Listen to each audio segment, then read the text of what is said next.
olive oil is 100% fat. There's nothing else in it. Pancake mix, on the other hand, is only about 11% fat. And yet, olive oil is good for you, and pancake mix is not. Why is that?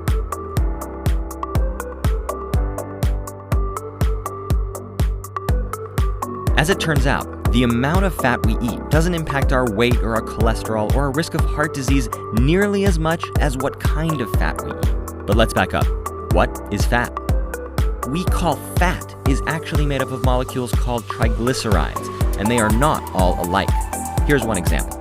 Those 3 carbons on the left, that's glycerol. Now you can think of that as the backbone that holds the rest of the molecule together. The 3 long chains on the right are called fatty acids, and it's subtle differences in the structures of these chains that determine whether a fat is, let's say, solid or liquid, whether or not it goes rancid quickly, and, most importantly, how good or how bad it is for you.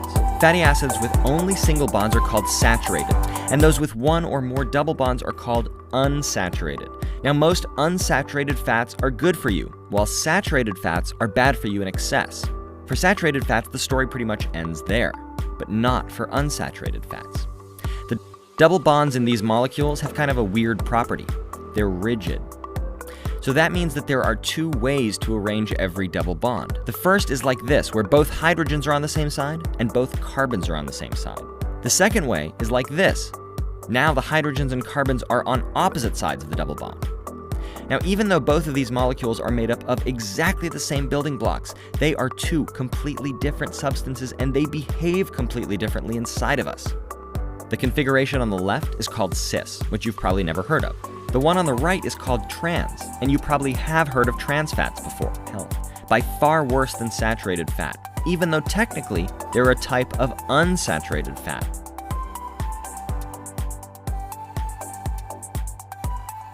They don't go rancid, they're more stable during deep frying, and they can change the texture of foods in ways that other fats just can't.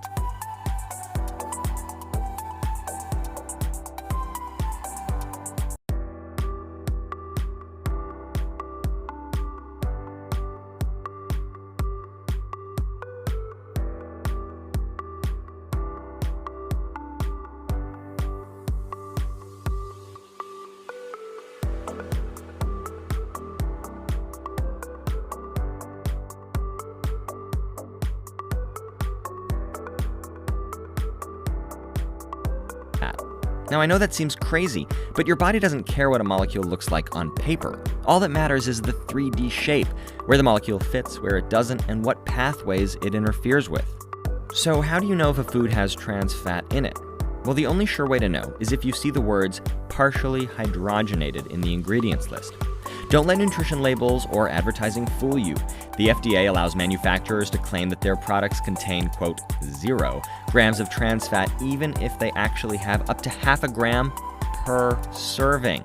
But there are no hard and fast rules about how small a serving can be, and that means you'll have to rely on seeing those key words, partially hydrogenated, because that's how trans fats are made, by partially hydrogenating unsaturated fats. So let's go back to our olive oil and pancake mix from before. Olive oil is 100% fat. Pancake mix is only 11% fat. But olive oil is mostly unsaturated fat and it has no trans fat at all. On the other hand, more than half the fat in pancake mix is either saturated or trans fat. And so even though olive oil has 10 times as much fat as pancake mix, it's healthy for you, whereas pancake mix is not.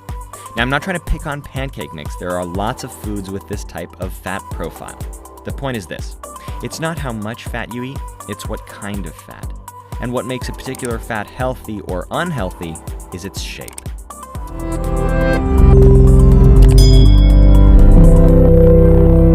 لا تنسوا الضغط على زر الإعجاب والاشتراك بالقناة حتى يصلكم كل جديد.